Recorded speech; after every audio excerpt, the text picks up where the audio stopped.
Welcome back. After weeks of avoiding the topic, the president stepped into the debate over a proposal to build a mosque near the site where thousands died in the 9/11 attacks in New York City. But when his comments caused some controversy, he tried to clarify them once again. Barbara Hall has the new details.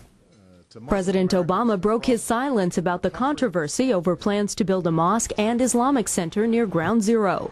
The president weighed in on the subject Friday night at a White House dinner, marking the Islamic holy month of Ramadan. Ground Zero is indeed hallowed ground. But let me be clear.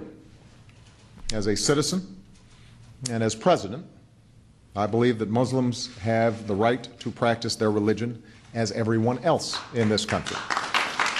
On Saturday, during a visit to the Florida Gulf, the president reiterated his stance. I was not commenting, and I will not comment on the wisdom of making a decision to put a mosque there. I was commenting very specifically on the right that people have that dates back to our founding. New Yorkers are split over the controversy. It doesn't matter that whether you're Muslim or Jewish or Christian, you should be able, this country stands for freedom of religion, and we should be able to express our faith. There's plenty of realty all over Manhattan. There's plenty of realty anywhere. It shouldn't be here. This really is sacred. According to a recent poll, 70% of Americans oppose the proposed Islamic center being so close to Ground Zero. I'm Barbara Hall, reporting from Atlanta. Well, here to discuss President Obama's stance on this passionate debate and other hot topics making headlines this weekend, we welcome political analyst John Dadian. Good morning. Good morning. Good to see you. We saw those polls. Not good. Majority of Democrats against President Obama's stance on this. Is there going to be some blowback politically for what he said? Oh, I think tremendous blowback, because where this really is, the rubber's going to hit the road, is it's going to hurt the Democrats that are in marginal races right now, where little gaffes such as this can make the difference. Absolutely. I just don't understand it. I don't see any benefit that the White House or the Democrats got from this statement, and then there's several clarifications. So, yes, I think it was a big mistake. Well, what if he honestly believes that there's a First Amendment right that people should be able to build wherever they are? I mean, shouldn't he also be able to talk on principle? Well, he is the leader of the entire country. And let's be honest, when you really look at this, this is a local land use issue.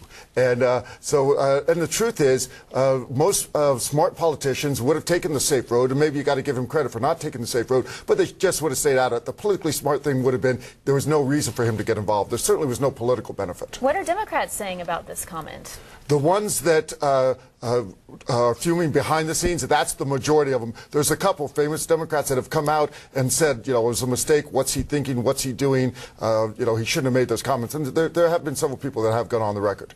The other big political issue happening right now in this state is gay marriage. We heard from Vaughn Walker that Wednesday night, he says, let the marriages begin.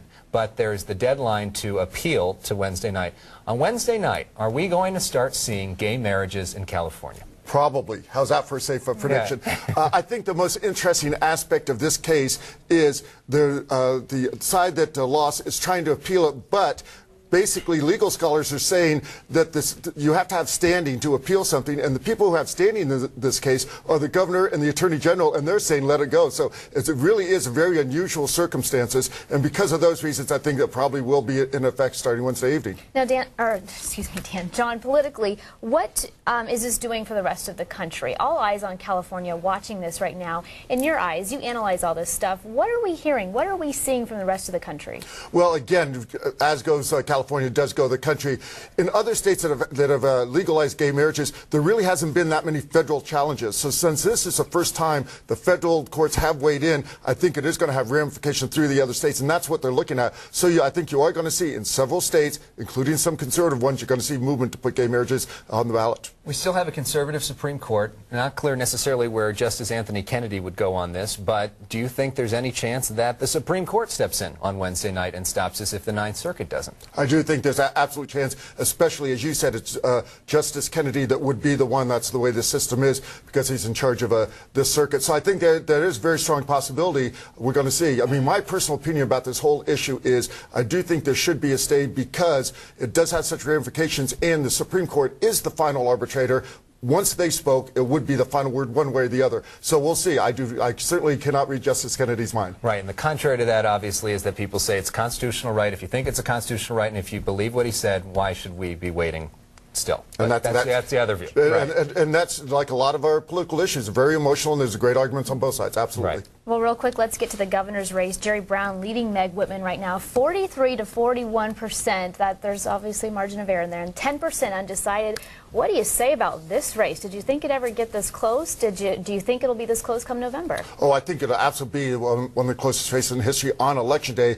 But as far as the current standings, I think that'll switch, a dozen times between now and the next 78 days. So absolutely. Obviously, a big note just, I believe, was released Friday, which campaigns love to do this. They put something out on Friday, hoping it doesn't get press coverage. And what happened on Friday is Meg Whitman put in another $13 million. Again, we're talking real money here. Yeah, $104 million that she's donated to her own campaign, $773,000 from Jerry Brown. So a little bit of a disparity there. Is that going to hurt her with voters? Is there any evidence that that much money is hurting her with voters, or that the ads are working? There's not evidence that's hurting her so far in this campaign. Historically, absolutely, it hurts self-funded candidates. The majority of self-funded candidates do not win. So we're waiting to see, is there a point where it's going to reach that it does start the backlash? One of the most interesting aspects, I think, on this is with the polls being so close, you notice that, I don't want to say the Brown campaign is getting nervous, but they were dark a little bit on commercials for the past 2 weeks. Now they're going back on the air. So they are clearly seeing that they need to respond and address that they cannot wait till a couple weeks before the campaign. So it is going to be extremely tight, and we're going to be bombarded with these commercials, as we already have. I was going to say, here come those ads, right? Although good for the TV news business. We'll take the money. That's why you're smiling. Exactly. All right, John, thank you so much for coming in and talking about those hot topics. For more information, go to our website, san diego6.com. Click on Hot Topics.